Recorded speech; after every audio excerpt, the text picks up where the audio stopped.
Shabbat Shalom, meus queridos irmãos. Nós queremos compartilhar com vocês a porção desta paraxá desta semana, que se intitula com o nome Bamidbar, que traduzido para a nossa língua no português, significa no deserto. Mas antes de nós estarmos estudando, esse assunto, eu gostaria de fazer uma oração e abençoar as suas vidas. Amém? Shema Israel Adonai Eloheinu Adonai Echad. Baruch Shem Kevod Mahuto Leolam Vaed. Ouve, ó Israel, o Senhor nosso Deus é o único Senhor. Bendito seja o seu glorioso nome e o seu reino para todo sempre. Querido Deus, nós te louvamos neste momento, nós te agradecemos por mais esse tempo que o Senhor separou para nós, esse presente que o Senhor nos dá, nos convidando a entrar nesse descanso do Senhor.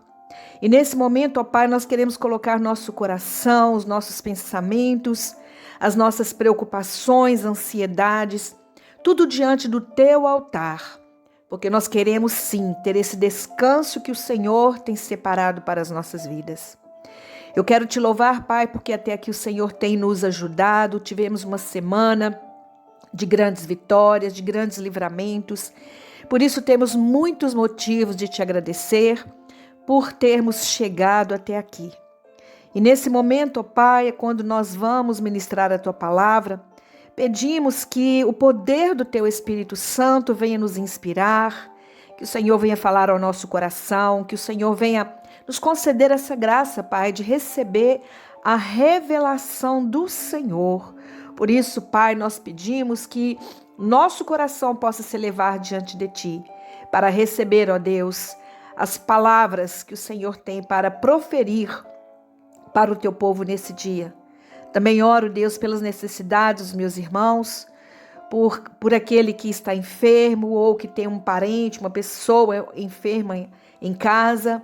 Oro também, Deus, para que o Senhor venha alegrar o coração desse que está triste, preocupado, que nós possamos, ó Deus, descansar no Senhor e que a Tua palavra venha como um bálsamo, trazer sobre nós o refrigério e que nós possamos sentir o poder da Tua presença nessa hora. Nós te louvamos, Deus, e nós te agradecemos. Muito obrigada, Pai, por este Shabat. Obrigada por esse tempo que o Senhor nos oferece. E nós queremos, sim, aproveitar esse tempo para ouvir a Tua voz e dedicarmos a Ti como gratidão por toda a bondade do Senhor para com as nossas vidas. Nós oramos e te agradecemos em nome de Yeshua, o nosso Messias. Amém.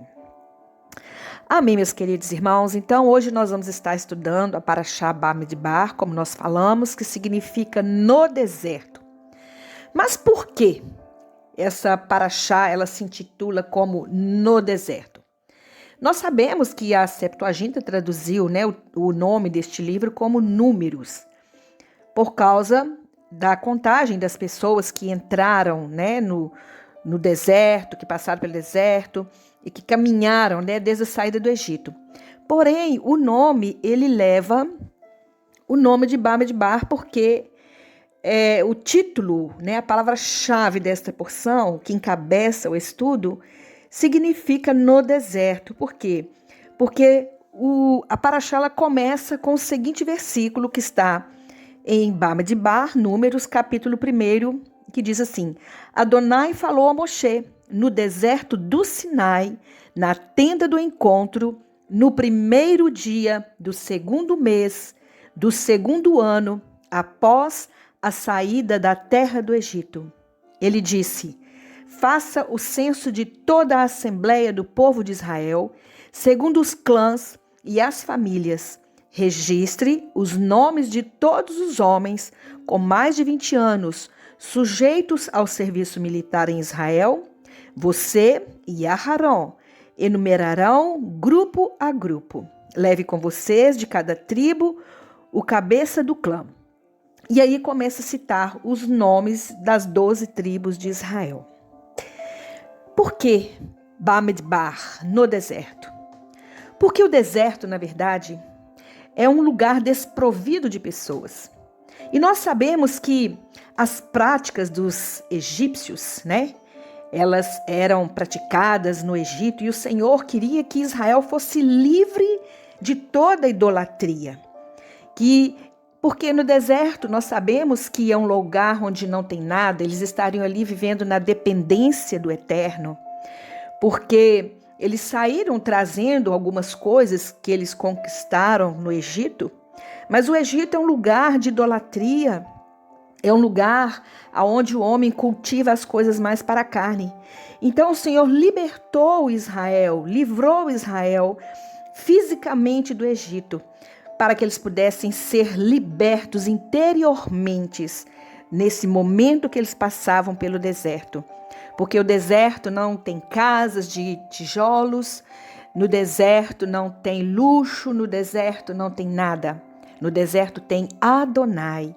E era isso que o Eterno queria, que eles pudessem saber que há um Deus, um único Deus, que supriria todas as necessidades deles ali naquele deserto.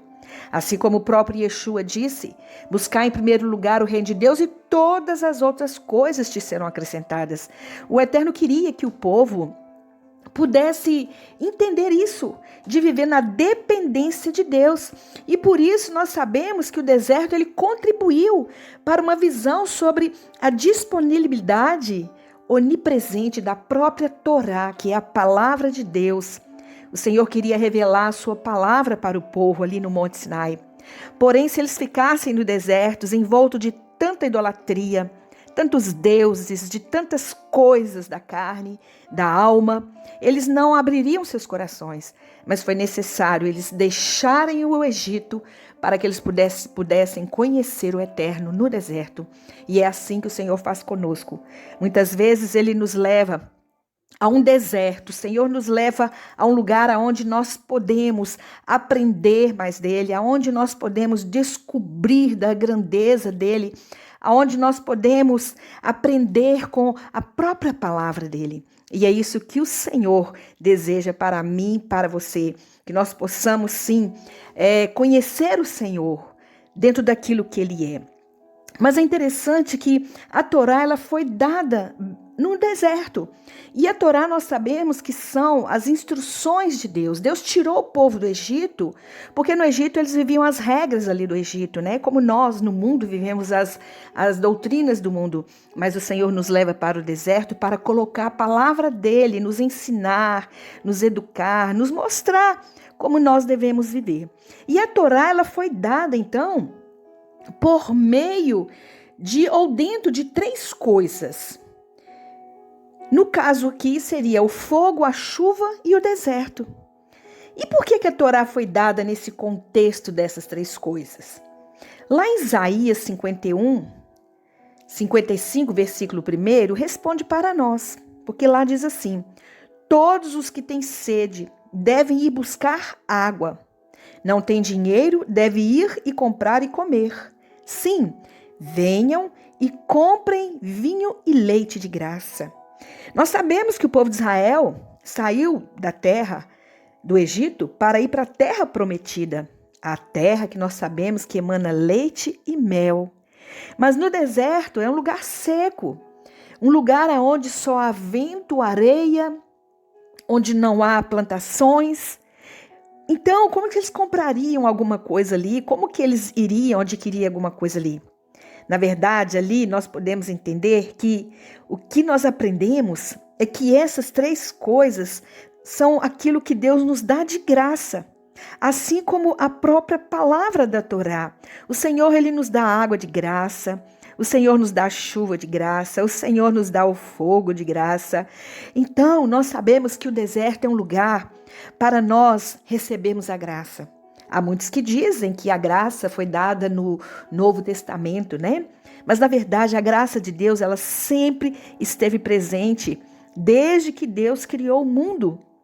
E há um convite de Deus para nós neste momento, que Ele quer que nós venhamos a desprender das coisas dessa terra, sabendo-se que mesmo no meio desse deserto que nós estamos vivendo, haverá água que vai matar nossa sede, que vai molhar a sequidão da nossa vida, e haverá também o fogo para aquecer as nossas almas. E com certeza, O Senhor, Ele é essa água e Ele é esse fogo que nós precisamos.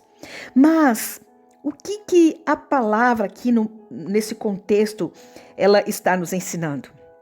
Ela está nos ensinando que o deserto ele é acessível a todos os que desejam entrar e morar nele.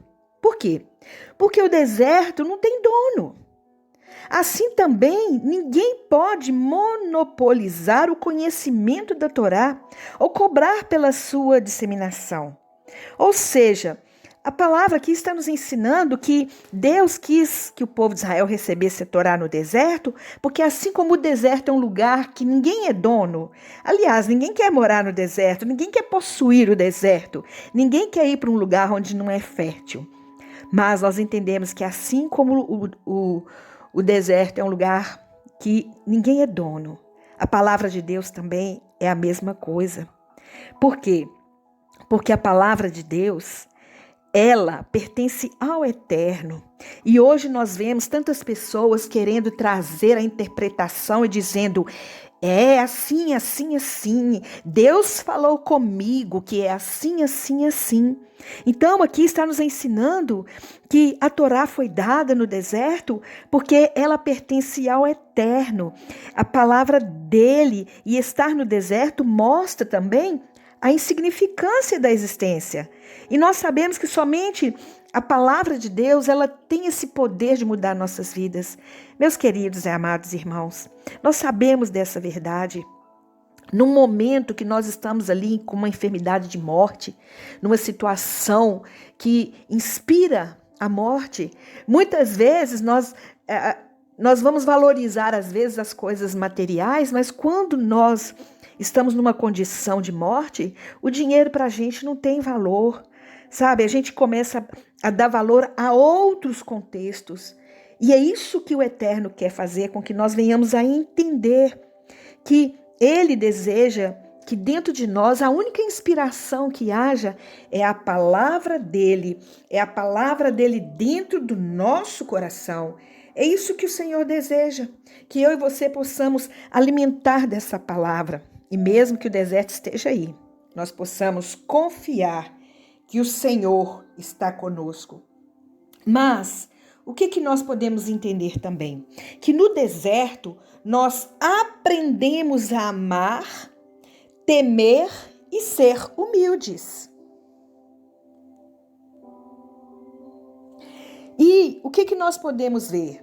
Que a Torá, ela foi dada no deserto para enfatizar o requisito para que uma pessoa compreenda e execute corretamente os mandamentos.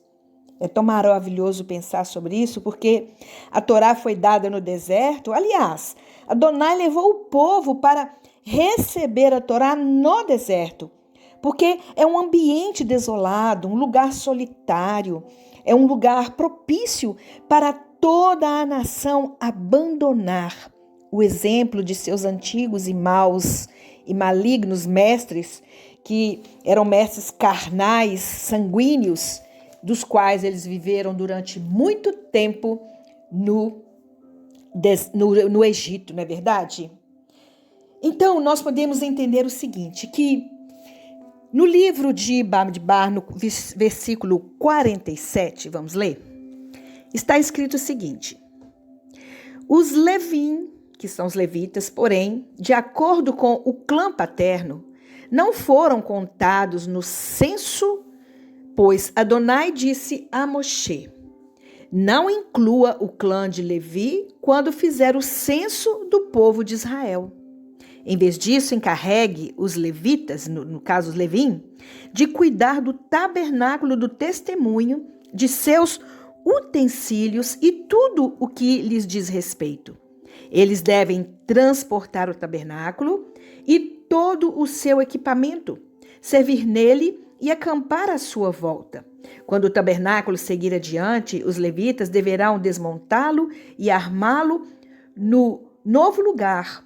Qualquer outra pessoa que tentar realizar essa tarefa será excluída. O restante de Israel deverá acampar, grupo por grupo, cada homem com seu estandarte, No entanto, os Levim devem acampar à volta do tabernáculo do testemunho, para que a ira não recaia sobre a assembleia do povo de Israel. Os Levim serão encarregados do tabernáculo do testemunho.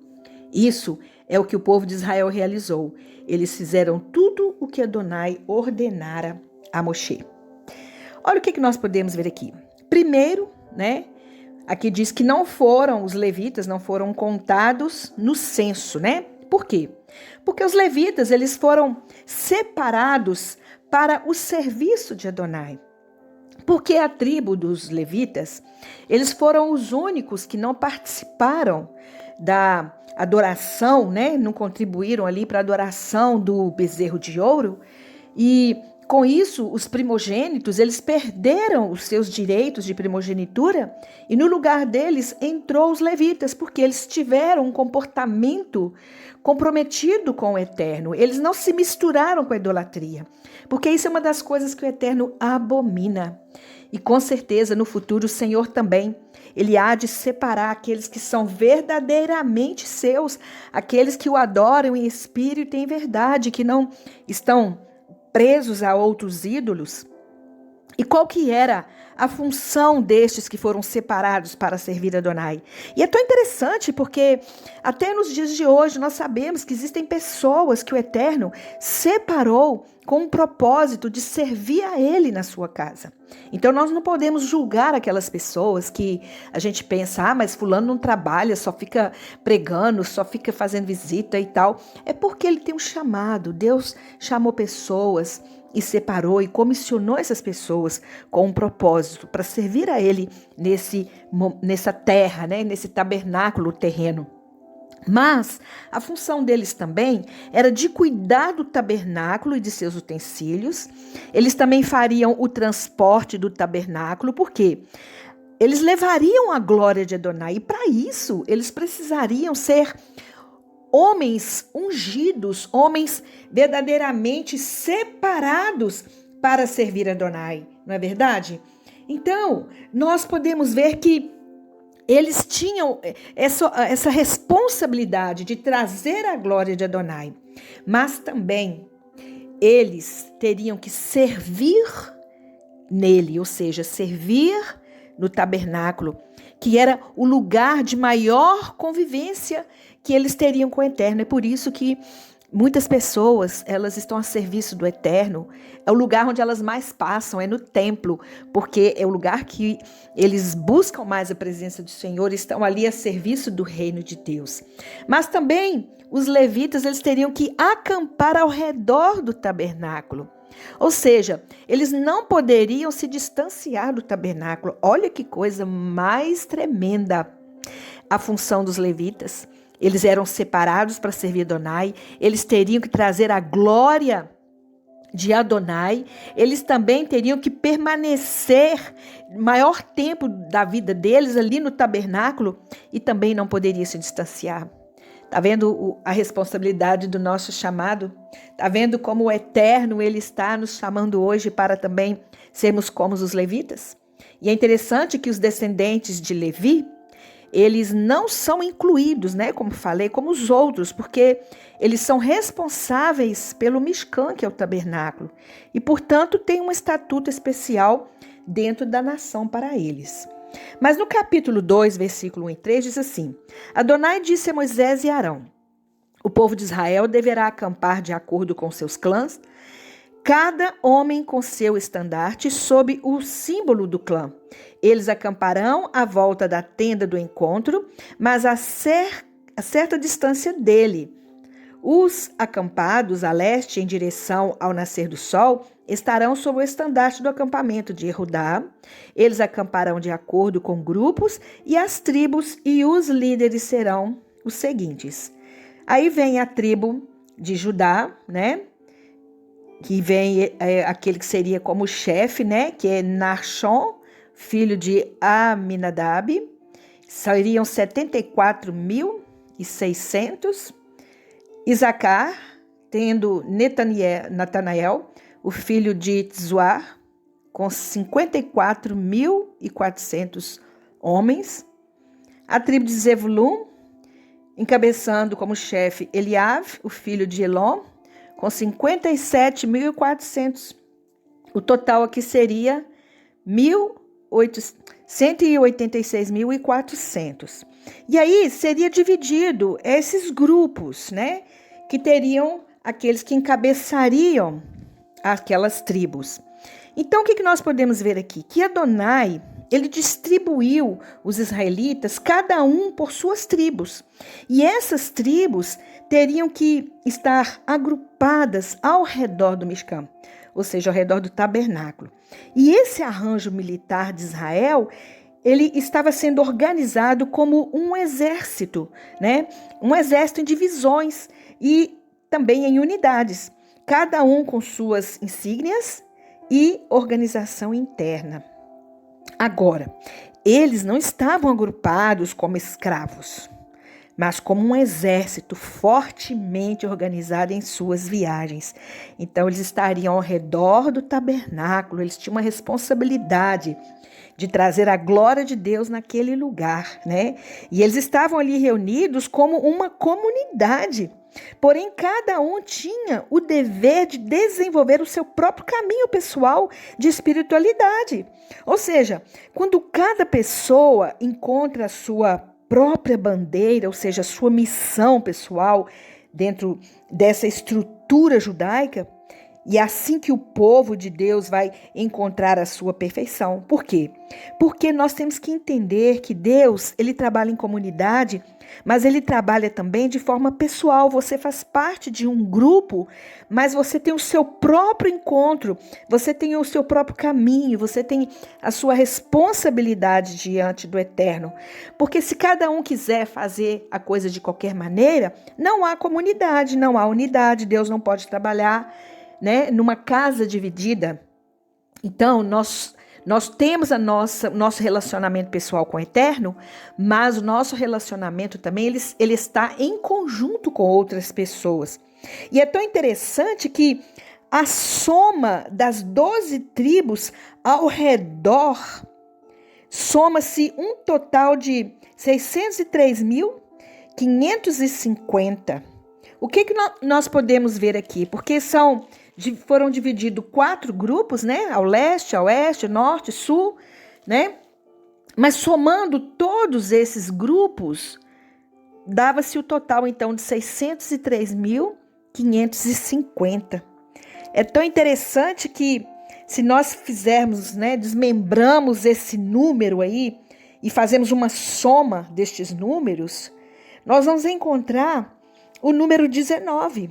Por quê? 6 com 3, 9. 9 com 5, 10, 11, 12, 13, 14, né? Mais 5, 19. O zero não conta. Então, seria 19. Quando nós, né, desmembramos esse número, 1 mais 9, nós vamos encontrar que número? O número 10. Então, é um número completo. Nós vamos ver que o Senhor, ele faz uma grande obra no meio de Israel. Tudo que ele faz é perfeito, não é verdade? No capítulo 3, versículo 40, diz o seguinte, deixa eu achar aqui meu versículo. Adonai disse a Moisés: registre todos os primogênitos do povo de Israel com 1 mês de vida ou mais e determine quantos são. Leve os levitas para mim, Adonai, em lugar de todo primogênito dentre o povo de Israel, e o gado dos levitas em lugar do primogênito do gado pertencente ao povo de Israel. Moisés contou-os, como Adonai lhes ordenou, todos os primogênitos dentre o povo de Israel. O número total de primogênitos registrado com 1 mês de vida ou mais e contados foi 22.273.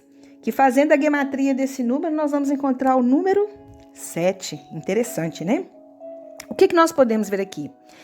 Que na metade desta paraxá de Bamidbar, Moisés, ele tem que redimir esses primogênitos, que são 22.273 primogênitos, que eram homens israelitas que Deus havia posto de lado como bens pessoais, né?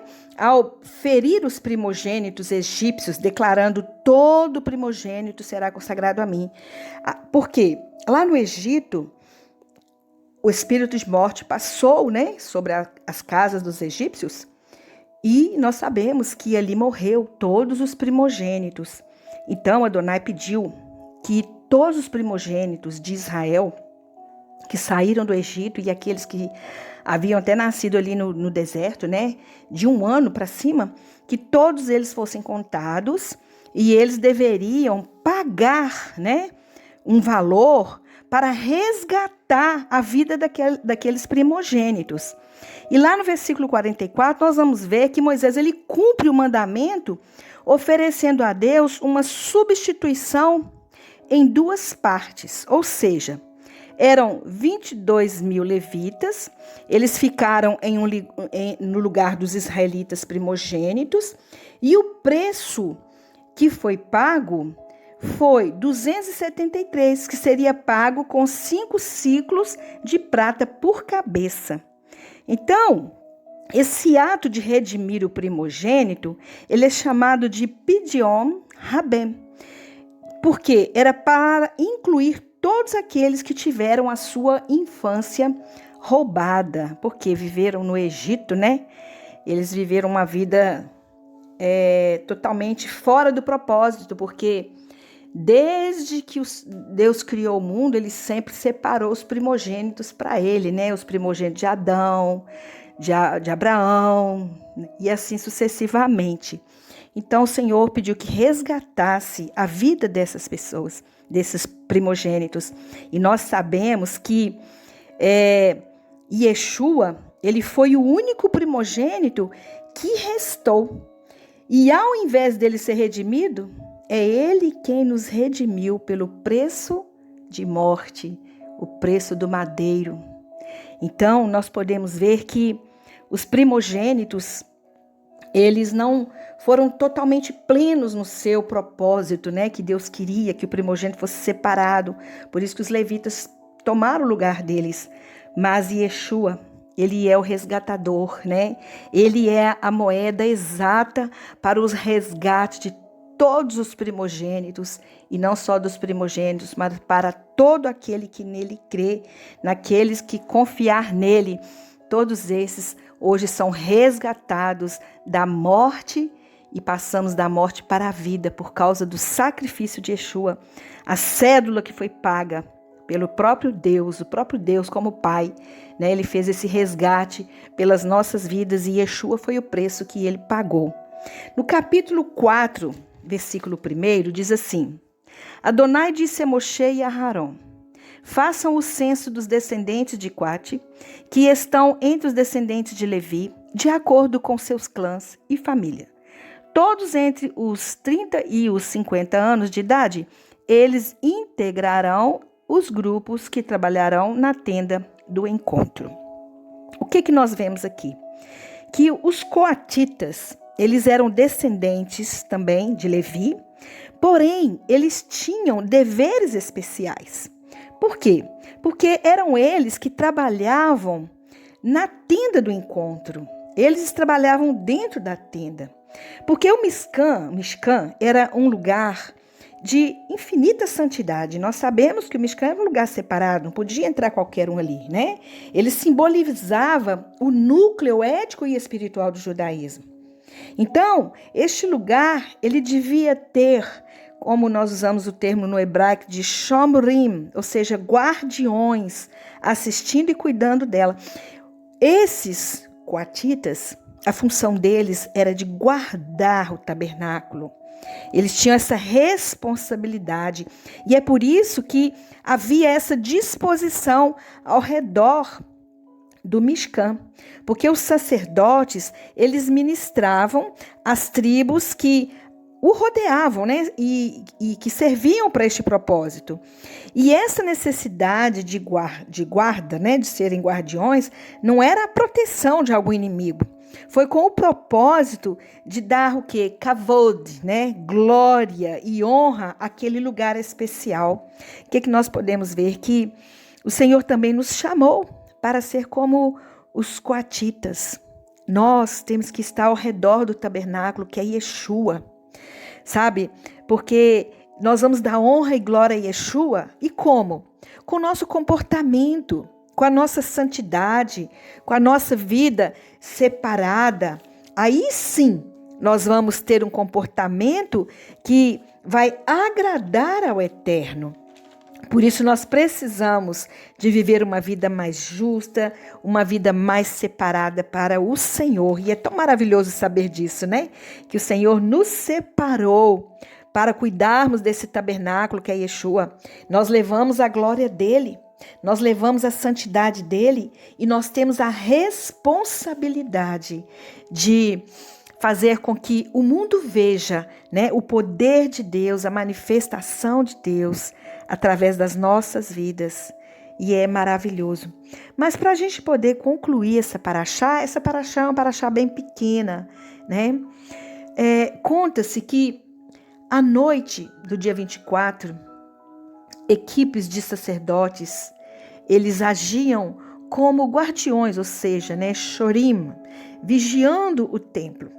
E esses sacerdotes, eles permaneciam acordados durante todo o seu horário de plantão.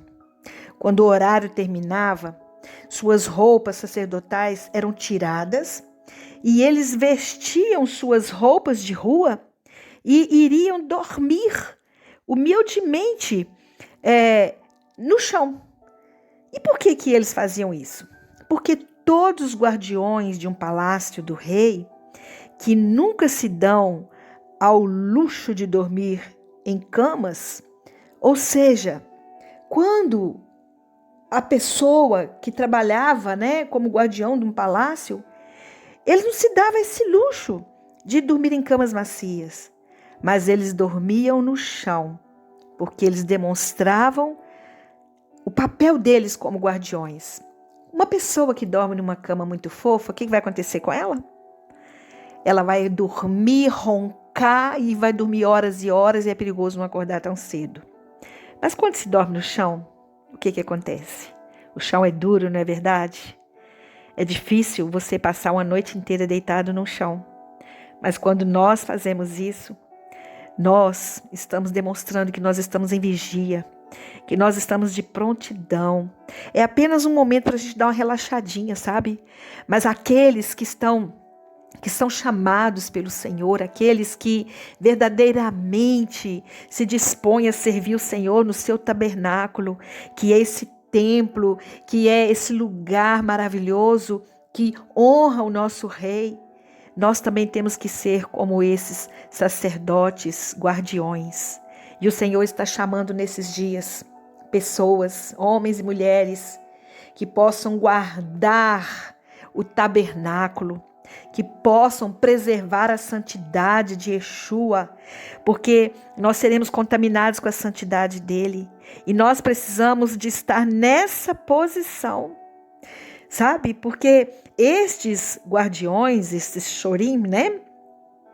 Eles não estavam apenas honrando a Deus, porque quando as pessoas viam como o Mishkan ou o templo era acalentado, os seus corações seriam suavizados para retornar aos valores que aquele lugar representava.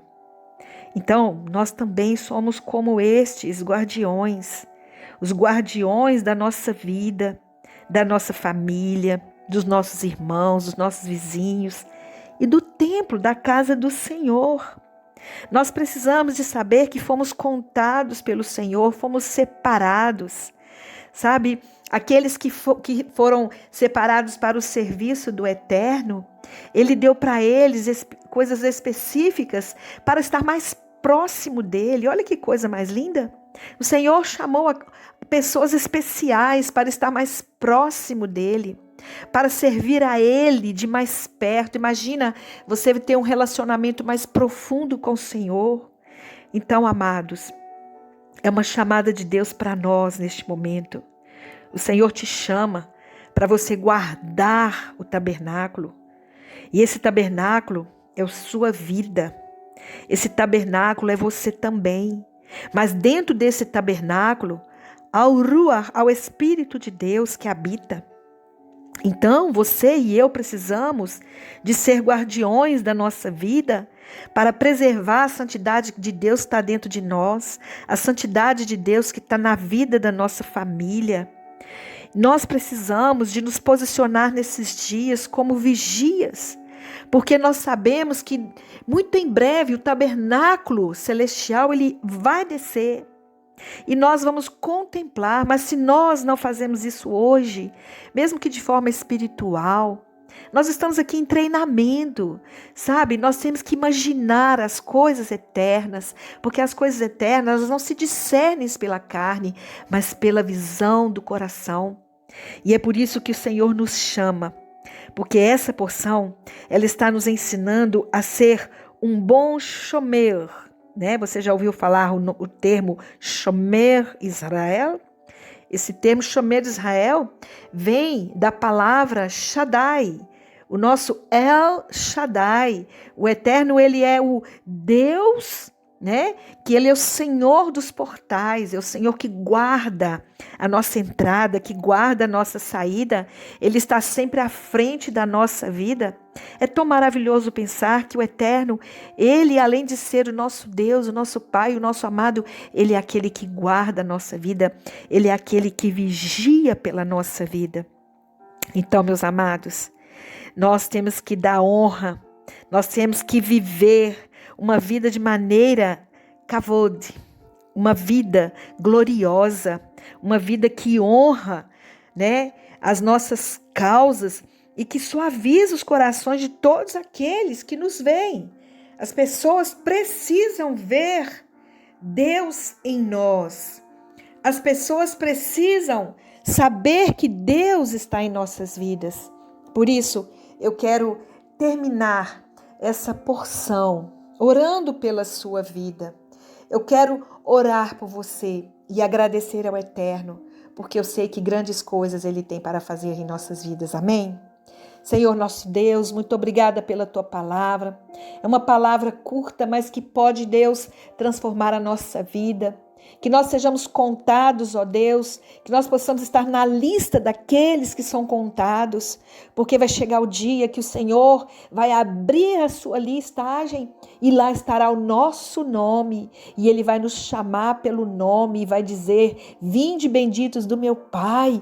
Vinde benditos do meu Pai, porque eu tive fome, me deste de comer, tive sede, me deste de beber, estando nu me vestiste, estando preso me visitastes. O Senhor há de nos contar, mas Ele também vai separar os bodes das ovelhas, porque aqueles que não prestaram serviço ao Senhor, aqueles que não trouxeram a sua glória, eles serão excluídos.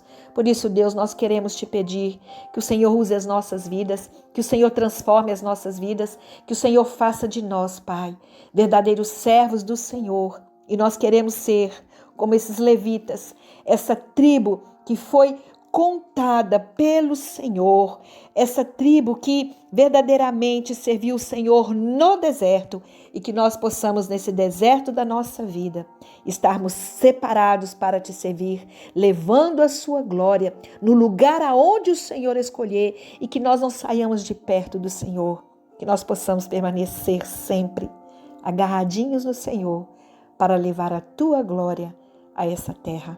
Abençoa-nos, Pai. Nos dê um Shabat, um dia abençoado na Tua presença. É a nossa oração, em nome de Yeshua HaMashiach. Amém.